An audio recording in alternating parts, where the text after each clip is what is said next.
আপনাদের সবাইকে সালাম। আশা করছি সবাই ভালো আছেন। আজকে বিশেষ করে দেখব আত্মিক ব্যক্তি ঘর। ঘর নামের এই যে শব্দ আছে, আর একটা অর্থ আছে পরিবার, মানে আত্মিক ব্যক্তির ঘর, আত্মিক ব্যক্তির পরিবার। ওই পরিবারের মধ্যে কি ধরনের পরিস্থিতি হ্যাঁ চলে আসে। একবার বিবাহ করার পরে স্বামী হতে পারে, স্ত্রী হতে পারে, এদের যে সম্মুখে দাঁড়াতে হয়, সংঘর্ষ কি আছে? কিছু সংঘর্ষ আপনাদের সামনে নিয়ে আসার চেষ্টা করছি। সারা সন্দেহ করেছেন, ঈশ্বরের প্রতিজ্ঞার উপরে সারা সন্দেহ করেছেন, মানে সন্দেহ। ঈশ্বর যেটা বলেছেন সেটা সত্য আছে, পুত্র দেব, কিন্তু দেয়নি এখনো। দেবে ভেবেছেন কিন্তু এখনো দেয়নি, হয়তো আর দেবে না, এমন ভাবনা তার যন্ত্রণার মধ্যে ফেলে দিয়েছেন। সন্দেহকে উৎপন্ন করেছেন শয়তান। সন্দেহ আর সন্দেহজনক শয়তান তা করিয়ে থাকেন। যেভাবে হাওয়া সন্দেহভাজক হয়ে অধীন হয়ে মানব জাতির মৃত্যুকে ডেকে নিয়ে এসেছিলেন, ওইভাবে সারা শয়তান যে দিয়েছেন সেই সন্দেহকে আর সন্দেহজনকে যখন অধীন হয়েছেন, তখন ইসরায়েলদের জন্য এক শত্রুকে নিয়ে এসছেন। ঈশ্বর যে প্রতিজ্ঞা করেছিলেন তা পূর্ণ করেছেন। এইভাবে পূর্ণ করার জন্যে ঈশ্বর একটা সময়কে নিযুক্ত করেছিলেন। প্রিয় ভাই ও বোন, ঈশ্বর যদি আপনাদের কাছে প্রতিজ্ঞা করেছে তো নিশ্চয়ই ওই প্রতিজ্ঞাকে পূর্ণ করবেন। কবে পূর্ণ করবে একথা বলতে গেলে আদিপুস্তক 21 অধ্যায়ে শুরু থেকে কিছু বাক্য। পরে সদাপ্রভু আপন বাক্য অনুসারে সারার তত্ত্বাবধান করিলেন। সদাপ্রভু যাহা বলিয়াছিলেন সারার প্রতি তাহা করিলেন। সারা আব্রাহামের দিয়ে গর্ভবতী হয়েছেন, আর তারা বৃদ্ধ অবস্থাতে। ওই নিযুক্ত সময়ে এইটাকে আন্ডারলাইন করে রাখুন। ঈশ্বর প্রতিজ্ঞা করেছেন গর্ভের ফল দেবেন, সন্তান দেব। ওই সন্তানকে দেবার জন্যে ঈশ্বর একটি সময় নিযুক্ত করেছেন। ওইভাবে আপনার জীবনে আপনি যে প্রার্থনা করেছেন সেটা শুনে উত্তর দেবেন। আপনার কাছে প্রতিজ্ঞা করেছেন, তবে ভাই নিশ্চয়ই ওই ঈশ্বর উত্তর দেবেন। কবে দেবে বলতে গেলে সঠিক সময়ে ঈশ্বর উত্তর দেবেন, নিযুক্ত সময়ে ঈশ্বর উত্তর দেবেন। আপনি যে সময় আপনি উত্তর চাইছেন সে সময় উত্তর পাচ্ছেন না, তাহলে সেই সময় হয়নি। ঈশ্বর তার সঠিক সময়ে তার উত্তর দেবেন, এই জন্য আপনাকে অপেক্ষা থাকতে হবে। সবসময় আপনি জেগে থাকবেন একটি আশা, ওটা এই আছে, আমার ঈশ্বর আমার চাওয়ার চাইতে আশার চাইতেও উত্তম উত্তর ঈশ্বর আমাকে সময় মতো দেবেন। তত সময় আমি ধৈর্যের সঙ্গে সহনশীলতার সঙ্গে আমাকে অপেক্ষা করতে হবে, এইটাই আমি করব। এই সত্যকে যদি আপনি জানতে পারেন তো আগামী দিনে নিশ্চয়ই আপনি অদ্ভুত কাজকে দেখতে পাবেন। এই বিশ্বাস যেন আমাদের মধ্যে থাকে। ঈশ্বর তা চাইছেন। ঈশ্বর সময়কে ঠিক করেছেন সারার পুত্র দেবার জন্য। সারা গর্ভবতী হয়ে একটি পুত্র সন্তান দেবেন, ঈশ্বর সময় নিযুক্ত করেছেন। ওই সময়কে ঠিক করার যে ঈশ্বর, ওই পর্যন্ত সারা অপেক্ষা করবে, ঈশ্বর তা ভেবেছিলেন। সারা তাড়াতাড়ি করেছেন। ঈশ্বর নিযুক্ত করেছেন তার সময় আগে উত্তর পাবেন আপনি ভেবে তাড়াতাড়ি করে নির্ণয় নেন তো, তবে শুনুন, আপনার বিপদের সম্মুখীন হতে হবে। তাড়াতাড়ির জন্য আপনি যে নির্ণয় নিয়েছেন তার জন্য একটা বড় ক্ষতির সম্মুখীন হবেন। সারা জীবনে ঠিক এরকম হয়েছিল। তাড়াতাড়ি করেছেন, স্বামীকে দাসীর কাছে যেতে বললেন, তাড়াতাড়ি করেছেন, আর তারপরে ও যে ভাবনা ছিল, ও যে নির্ণয় নিয়েছিল, ও অনেক বিপজ্জনক ছিল। ও তার জীবনের শান্তিকে দূর করে দিয়েছিল। পরে ও বুঝতে পেরেছেন, অনেক অনুতাপ করেছেন। অনুতাপ করলে আর কি লাভ হবে? কিন্তু যখন সময় এসে ঈশ্বর তাকে গর্ভকে খুলেছেন এবং তার সুন্দর পুত্র দিয়েছেন, আর তার নাম কি ছিল? ইসাক। ইসাক নামের অর্থ আছে হাসি। ইসাক যখন জন্ম নিয়েছেন সারা জীবনে হাসি শুরু হয়েছিল। ওই সময় ধরে যে চিন্তার মধ্যে ছিল, নিরাশা ছিল, দুঃখিত হয়েছিলেন, যে ব্যাকুল ছিলেন, সারা সেই মুখকে ঈশ্বর প্রকাশে হাসিতে ঈশ্বর আনন্দে ভরিয়ে দিয়েছেন। এই জন্যে ইসাক তার নাম রেখেছেন। দুঃখে পড়ে আছেন ভাই, নিরাশায় পড়ে আছেন বোন, দয়া করে শুনুন, খুব তাড়াতাড়ি আপনাদের চেহারাকে ঈশ্বর প্রকাশে নিয়ে আসতে চলেছেন। শীঘ্রই আপনার মুখে চেহারায় বড় আনন্দের সঙ্গে ঈশ্বর দেখতে চলেছেন, আসতে চলেছেন। এই সত্যের উপরে আপনি বিশ্বাস করে দুঃখিত হওয়া ছেড়ে দিন, কান্না ছেড়ে দিন, চোখের জল ফেলা ছেড়ে দিন, চিন্তা করা ছেড়ে দিন, ডিপ্রেশনে পড়া ছেড়ে দিন। হান্নার অনেক দিন ধরে সন্তান ছিল না, কিন্তু যখন ঈশ্বর এলিয়ের দ্বারা হান্নার সঙ্গে কথা বলেছিলেন, হান্না বিশ্বাস করেছিলেন। ওই সময় থেকে দুঃখিত হওয়া ছেড়ে দিয়েছেন। দুঃখিত হওয়া ছেড়ে দেওয়া এর অর্থটা বলুন। ওই সময় থেকে অনেক খুশি থাকা শুরু করে দিয়েছেন। এর কারণ এই আছে কি, এক সুন্দর সন্তান ঈশ্বর দিতে চলেছেন। কেন কাঁদব? কেন আমি দুঃখিত হব? শুনছেন কি প্রিয় ভাই ও বোন? উত্তম উত্তর ঈশ্বর আপনাকে দিতে চলেছেন। আপনি কেন কাঁদবেন? আপনি কেন দুঃখিত হবেন? কেন নিরাশার মধ্যে থাকবেন? শুনুন, আপনার দুঃখের দিন সমাপ্ত হতে চলেছেন। ঈশ্বর আপনাকে উত্তম উত্তরকে দিতে চলেছেন। আর যদি বিশ্বাস করছেন তাহলে খুশিতে জীবনযাপন করুন। আজকে আপনার কাছে চাকরি নেই, তবে পাবেন। আজকে আপনার বিবাহ হয়নি, কিন্তু হবে। আজকে আপনার সন্তান নেই, কিন্তু পাবেন। আজকে আপনার নিজের ঘর নেই, ঈশ্বর দিতে চলেছেন। আজকে আপনার হাতে একটি টাকাও নেই, অনেক লক্ষ্যে আপনি দান করতে পারবেন, এমন অনুগ্রহ ঈশ্বর আপনাকে দিতে চলেছেন। ওই বিশ্বাস যদি আপনার মধ্যে থাকে, আপনার ভরসা যদি আপনার মধ্যে থাকে, তো আপনি আগামী দিনেতে যা আপনি পেতে চলেছেন, ওই আশীর্বাদের উপরে আপনি আশা করেছেন। কিন্তু আজকে যে আপনার জীবনে নিরাশার পরিস্থিতির মধ্যে ভরে আছে, ওই কারণের জন্য আপনার দুঃখিত হওয়ার প্রয়োজন নেই। ক্ষেত যখন অচাষযোগ্য হয়, তাতে সেচ দিতে হয়, জমিকে চাষ দিতে হয়, খেতে চাষ আবাদ করেন, তারপরে বীজকে বপন করেন। যখন বপন করেন তখন খুশি হয়। কেন খুশি হন? খেতে যখন জলসেচ হয় তখন খুশি হন। বপনের সময় খুশি পান। যখন অঙ্কুরোদ্গম হয় খুশি হন। কান্নার অবস্থা আপনি দেখতে পান না কেন? একদিন আমার ফসল উৎপাদন হবে, একদিন এই ফসল আমার অভাব মেটাবে। এই ভরসার সাথে যারা ক্ষেতের মধ্যে কাজ করেন, ওই কৃষক বিশ্বাসের সঙ্গে বপন করেন। নিযুক্ত সময়ে আমি ফসল কাটব। ওইভাবে আমার প্রিয় ভাই ও বোন কষ্ট করছেন, পরিশ্রম করছেন, কষ্ট স্বীকার করছেন, দৌড়িয়ে যাচ্ছেন। আজকে আপনি পরিশ্রম করছেন সেটার, আপনি যে কষ্ট করছেন সেটার হয়তো প্রতিফল আজকে পাচ্ছেন না, কিন্তু কালকের দিন আসতে চলেছেন, আপনি যে পরিশ্রম করেছেন তার প্রতিফল নিশ্চয় আপনি দেখবেন, আপনার জীবনে তা আসবে। তার উপর যদি আপনি বিশ্বাস করছেন, তো ঈশ্বর নিযুক্ত সময়ে আপনার চোখে জল মোছার জন্য, আপনার দুঃখকে দূর করার জন্য ঈশ্বর নিশ্চয় নিচে নেমে আসবেন। একটু সময়ের জন্য ওই ঈশ্বর দেরি করবেন না। কথা দিয়ে ভুলে যায় ওই মানুষের মতো নয়। ভাই, ঈশ্বর যেমন বলেছেন, সারার আব্রাহামকে একটি সুন্দর সন্তান দিয়েছেন। ওই পুত্রের নাম কি? ইসাক। ইসাকের জন্ম হয়েছে, তারপরে বেড়ে উঠেছেন, যুবক হয়েছেন, তার যৌবন বয়সে চলে এসছেন, আর বিবাহযোগ্য হয়ে পড়েছেন।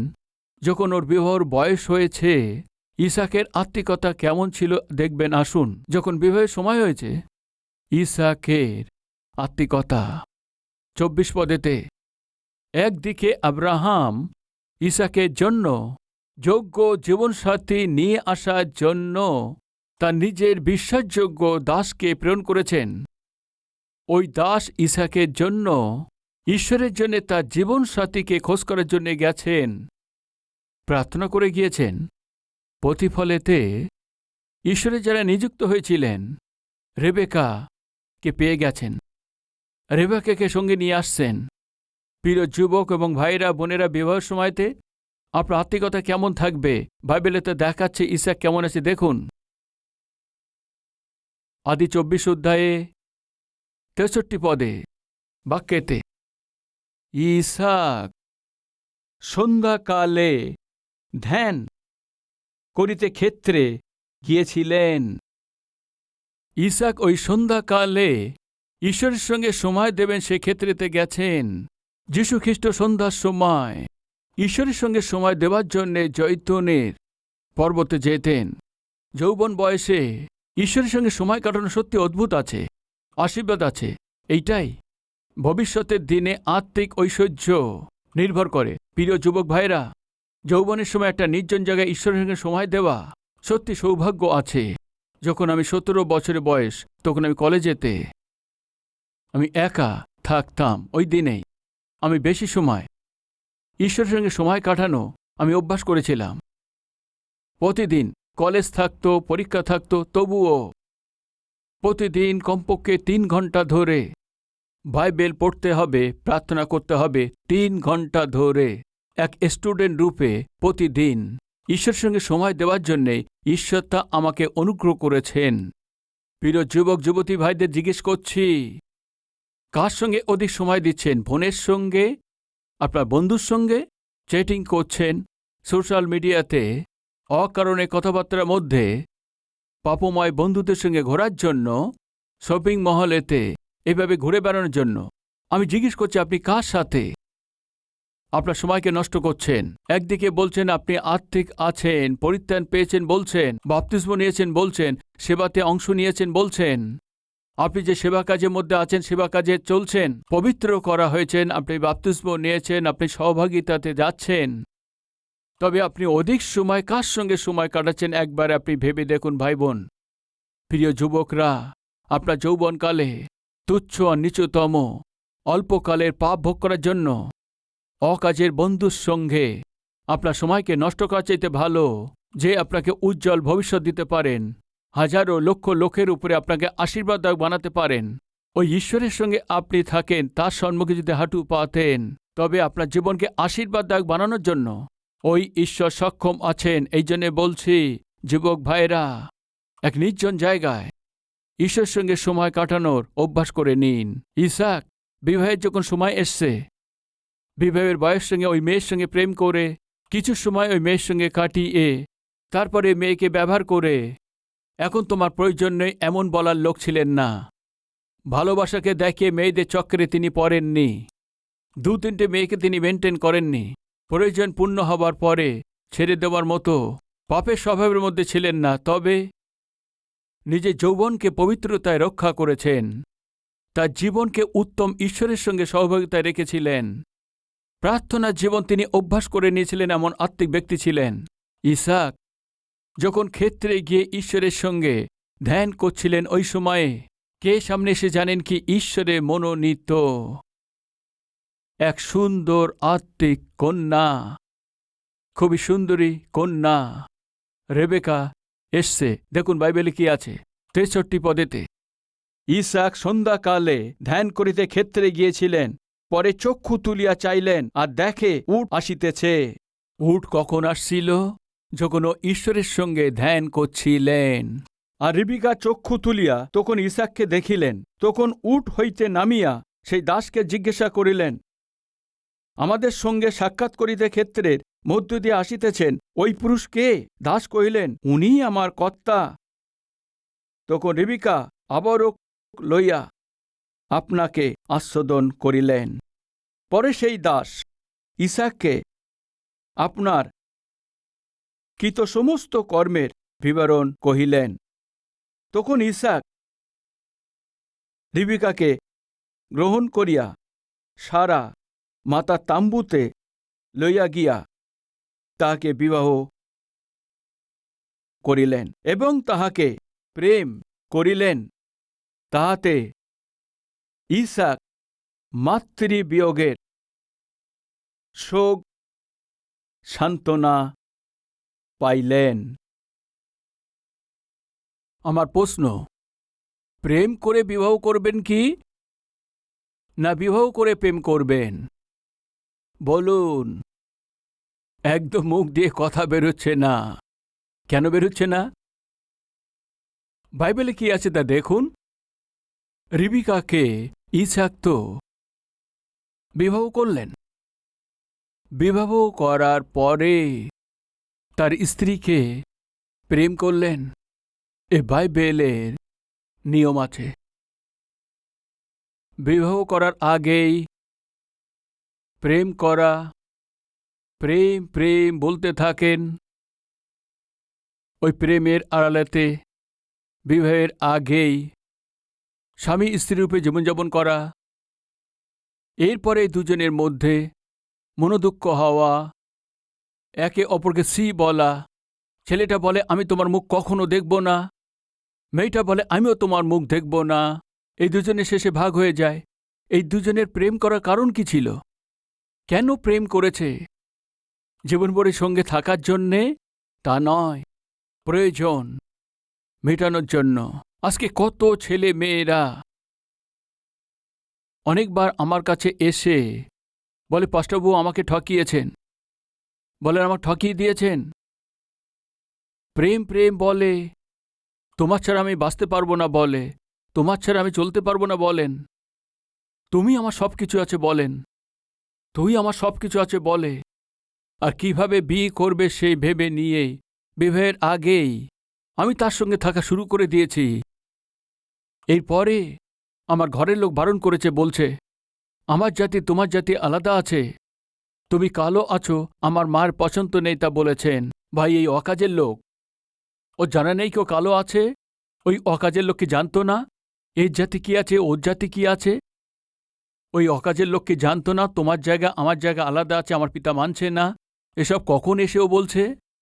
যখন পরিচয় হয়েছিল তখন বলেছে। ভালোবাসার নাম নিয়ে মজ মস্তি করে ঘুরে নিজের ইচ্ছার প্রয়োজনকে মিটিয়ে তারপরে আমার পিতা মানছে না, আমার মা মানছে না, তোমার জাতি আলাদা আছে, আমার জাতি আলাদা আছে, তোমার জায়গা আলাদা, আমার জায়গা আলাদা, তুমি কালো আছো, পাতলা আছো, মোটা আছো, সরু আছো। বলছে এমন ঠকবাজ থেকে দয়া করে বোন সাবধানে চলবেন। আজকের দিনে কেউ আপনার পিছনে পড়ে প্রেম প্রেম বলে যাচ্ছে, তো কোনো মেয়ে যদি আপনার পিছনে পড়ে তাহলে শুনুন, আপনার জন্য জীবন দিয়ে দেবে এ প্রেম তা নয়। আপনার সুন্দরতাকে অনুভব করার জন্য প্রেম আছেও, বুঝতে পারলে ভালো হয়। খ্রিস্টীয় বিবাহতে প্রথম ধাপ আছে পবিত্র বিবাহ, আর দ্বিতীয় ধাপ আছে প্রেম।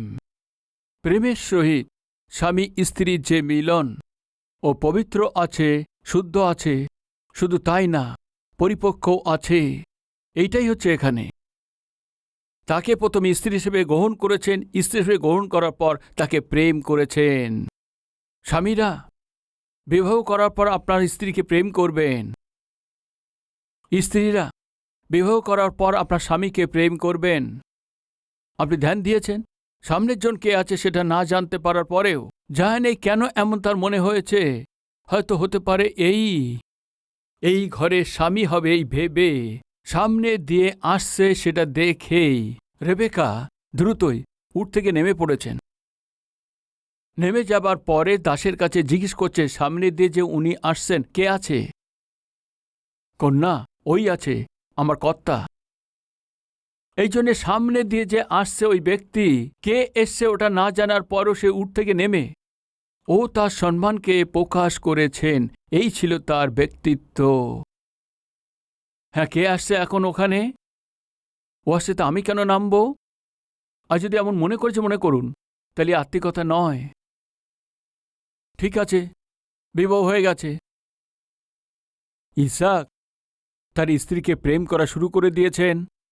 ওই প্রেমকে রেবেকা অনুভব করছিলেন। ভুলবেন না প্রিয় ভাই ও বোন, ওখানে একটা গ্যাপ চলে এসছে। কি বলতে গেলে গ্যাপ আছে? ইসাকের মা সারা মারা গেছেন। তত সময় যে মা তাকে লালন পালন করেছিলেন ওর থেকে দূরে গেছেন। কিছু না কিছু দুঃখ, বেদনা আর চিন্তা তার হৃদয়ের মধ্যে তা ছিল। কিন্তু বড় বিষয় এই আছে কি, যখনই রেবেকা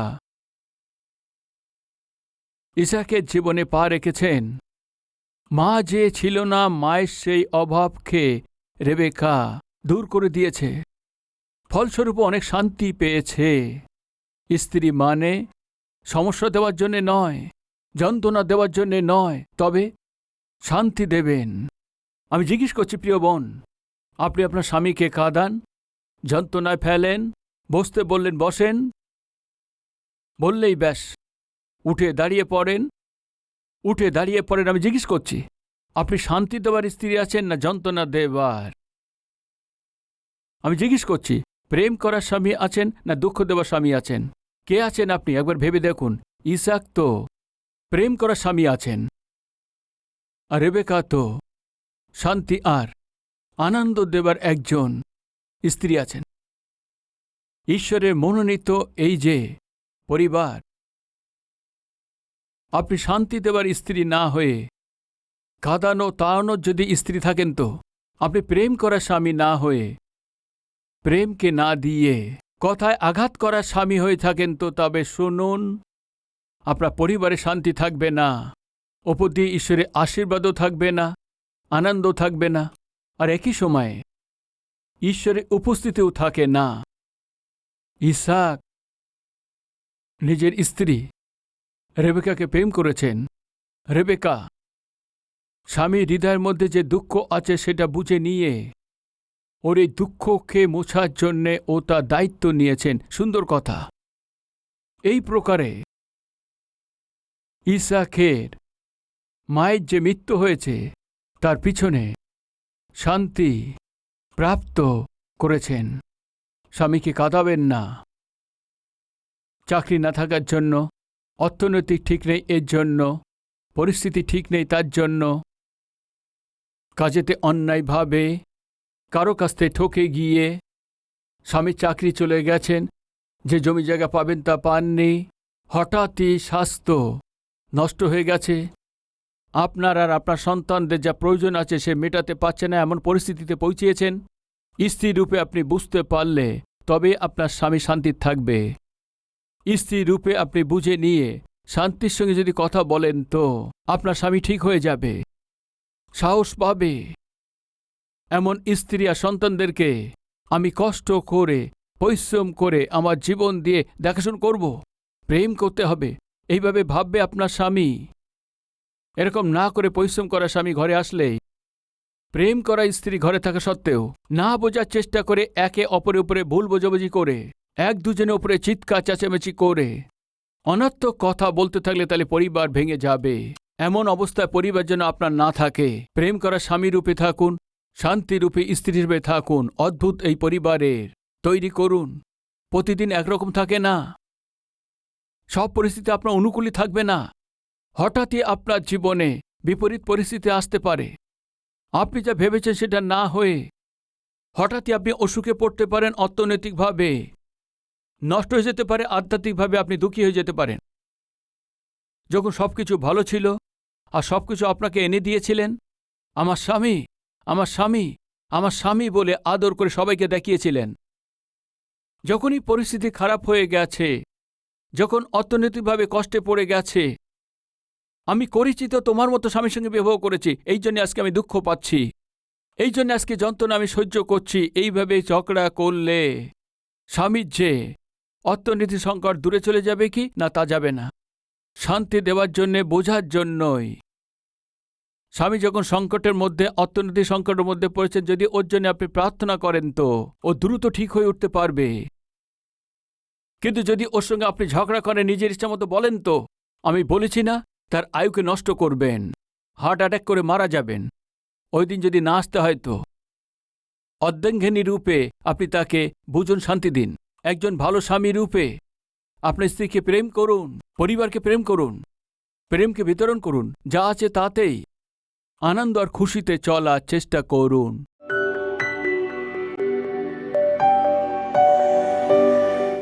মহান পবিত্র প্রেমিক ঈশ্বর পিতা,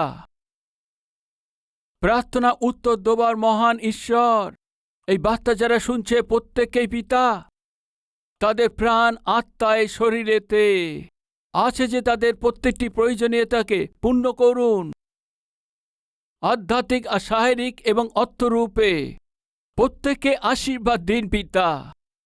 আমাদের প্রার্থনাকে শুনে পিতা, আমাদের সবাইকে আরও আশীর্বাদ, আরও বেশি করে আশীর্বাদ, আরও বেশি করে আধ্যাত্মিক আশীর্বাদ দিন।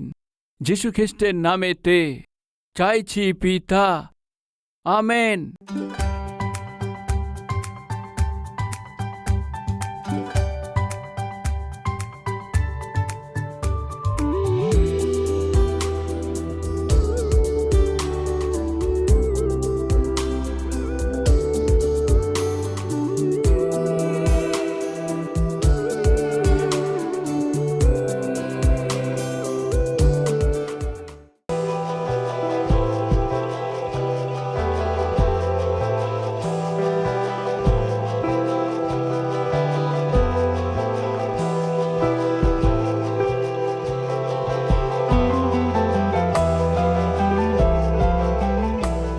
প্রভুতে অতি প্রিয় ভাই ও বোন, আপনার সবাইকে সালোম। ভালো আছেন?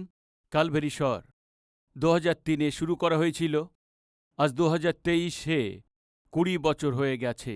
আপনার এই টিভি প্রোগ্রামকে প্রেমের সহিত উৎসাহিত করেছেন, প্রার্থনা করেছেন।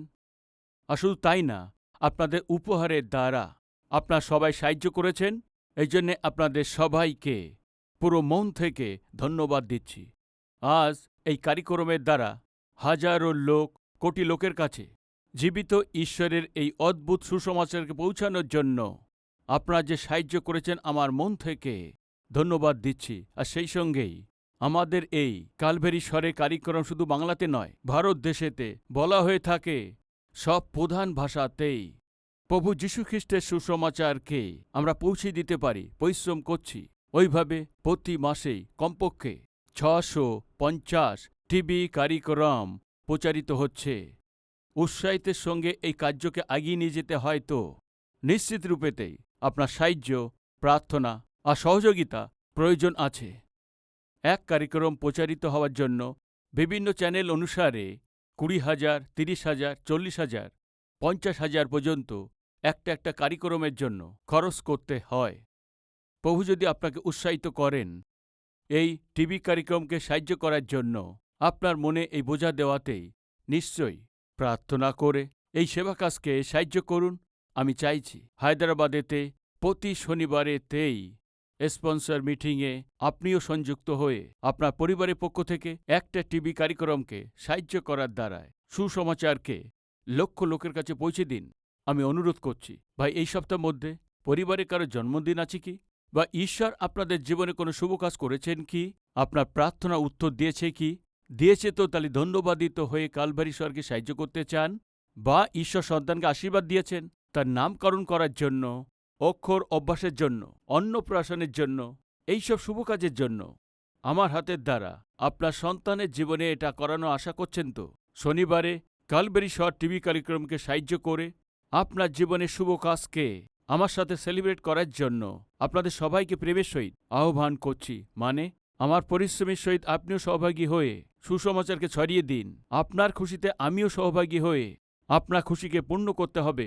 মন থেকে চাইছি এই অদ্ভুত ঈশ্বরের সুসমাচারকে জগতে পৌঁছে দেওয়ার প্রক্রিয়াতে আপনার প্রার্থনা, আপনার উৎসাহকে চাইছি। প্রভুতে আপনার প্রিয় সতীশ কুমার।